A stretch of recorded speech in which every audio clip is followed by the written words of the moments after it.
Lesson 161.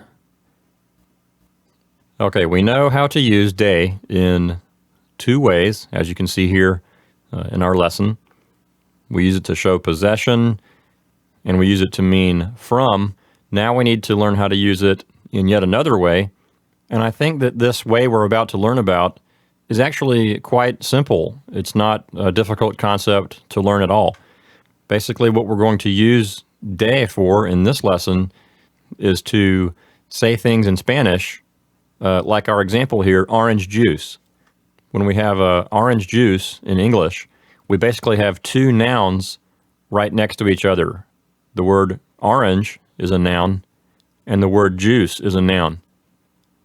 But the way this is structured, it's like the word orange is sort of telling you something about the juice.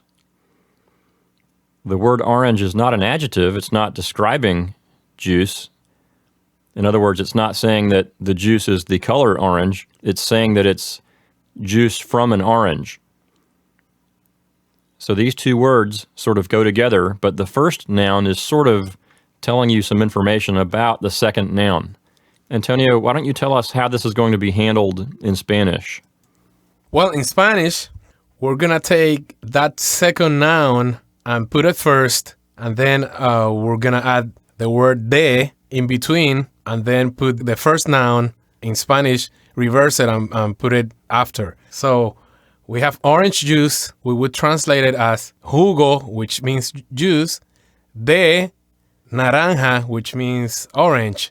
So literally, we would be saying juice of orange. So it's like pretty much saying juice made of orange. But obviously, we don't say it that way in English. We just say orange juice.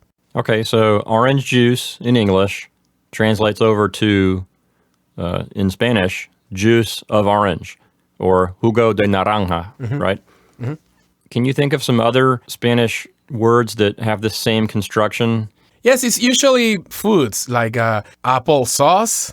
That would be salsa de manzana, or an apple tree. That would be árbol de manzana. So things that have to do with nature that involve two nouns. Usually, this is the way we would do it in Spanish.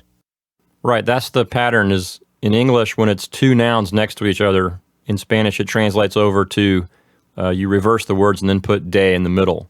Now, if I say the man of Spain, well, that would be el hombre de España.